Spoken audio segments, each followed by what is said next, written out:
Alhamdulillah, wa salatu wa salam ala Rasulullah. Merci de m'avoir accordé la parole.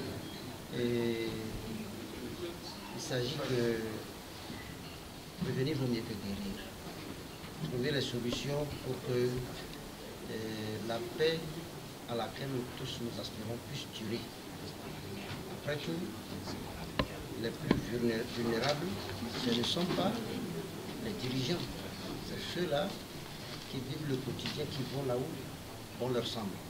Donc, nous avons voulu rappeler aux uns et aux autres que l'islam est une religion de paix.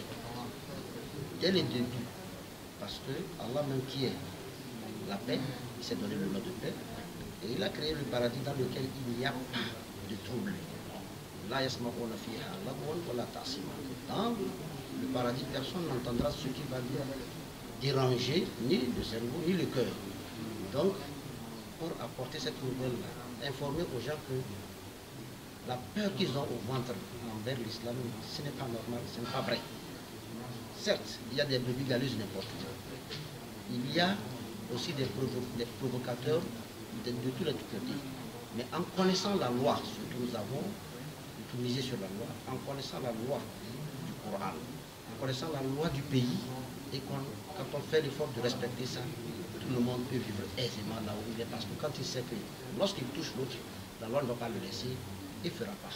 Nous avons aussi essayé d'interpeller les leaders d'opinion, les leaders religieux, et pour que les leaders religieux puissent parler souvent à leurs fidèles, que les leaders d'opinion aussi puissent s'adresser correctement et ne pas essayer de faire payer à l'autre ce qu'il lui a fait particulièrement, et que ça soit une chose publique pour son adversaire ou bien son ennemi.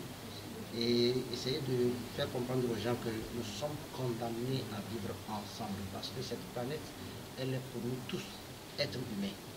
Elle est un endroit où Allah, quand il a voulu que nous lui adorons, il nous a créés, il nous a mis de bonnes installations.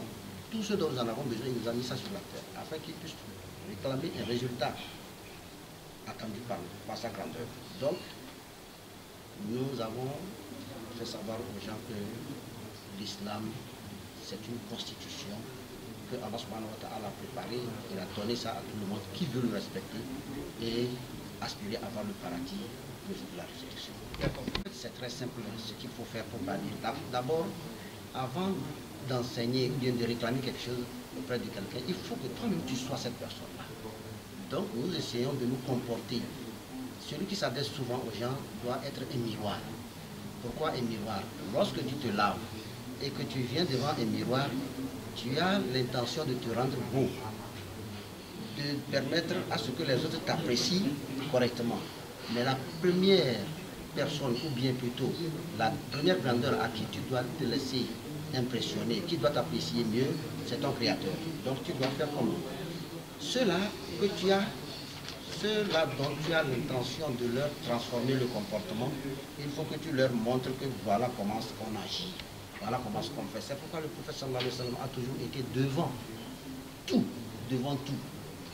même s'il y a à officier une prière, une seule fois dans sa vie, il a manqué à une prière, et c'est à ce moment-là qu'il est parti dans l'au-delà. Donc, il a montré aux gens comment il faut agir. Donc, nous aussi, nous essayons de l'imiter, de montrer un bon comportement et surtout de parler positivement aux gens que en islam, c'est le pardon, parce que nous voulons aussi qu'Allah nous pardonne. Donc, il n'y a pas de pardon quand il n'y a pas de péché. Quand il y a péché, l'être humain aussi n'est pas un ange. Il commet certes des erreurs, donc il faut parfois passer la main là-dessus. Il faut même pardonner. Quand il faut punir, il faut essayer de ne pas punir, mais essayer d'appeler la personne à la raison. Bref, éduquer pour que nous puissions avoir le bon comportement, parce que surtout, ceux qui auront accès au paradis sont les gens de bon.